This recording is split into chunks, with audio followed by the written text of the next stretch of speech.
and Sir Knight Donna Lara, who has been elected as associate patron. Honored Lady Caroline Manry, you have been elected by the members of your court to a position of dignity and trust. Your office is one of responsibility. In the absence of the royal matron, you are to assume all her duties, but at all other times, you are to be her assistant, striving to aid her in every way by your counsel. You shall become familiar with the duties of the royal matron, so that if called upon to assume her station, you may prove to the members that you are entitled to the honors bestowed upon you. Sir Knight Donna Lara, your office is also a position of dignity and honor, as well as responsibility. You are required to preside in the absence of the royal patron and assist in the performance of his duties. It is therefore necessary that you will be well versed in the ritual in order to fill his station, as well as perform your own duties, which are impressive and important in the work of the order.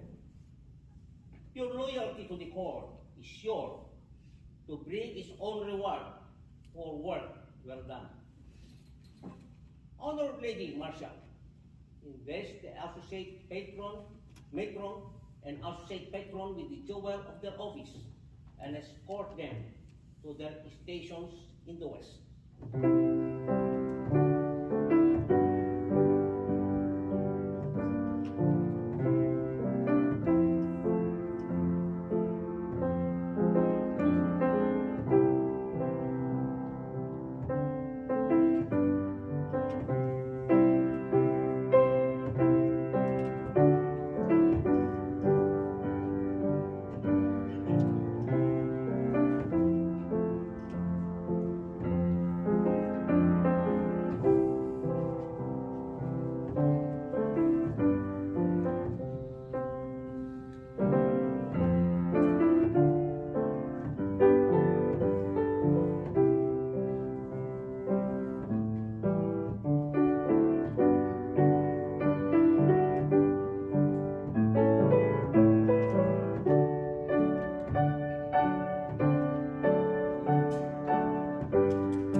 Honored Lady Marcia, present the Treasurer-elect and Secretary-elect.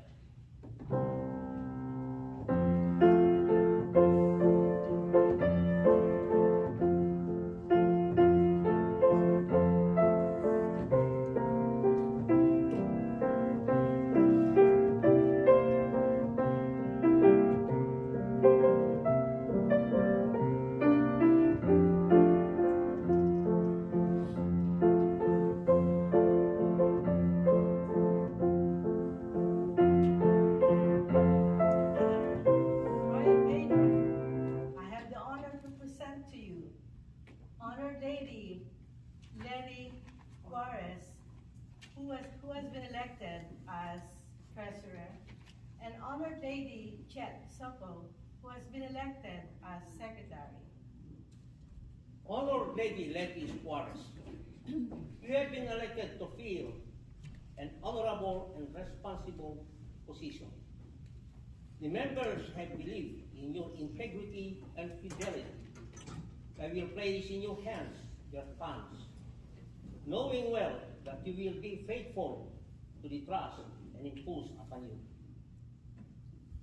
Now, Honored Lady Chet Sokol, you have been elected to the position for the most important position. You are to receive all monies due to the court and pay them to the treasurer. You are to keep a record of the financial account between the court and its members. You shall send to the Grand Supreme Secretary the report of the work of the year, and note carefully the proceeding of each meeting and make proper records thereof. Your position will require you to be ready to assist the royal matron in all clerical work. A good secretary is essential to every order, and we feel sure that your fidelity and zeal you will prove worthy of our highest esteem.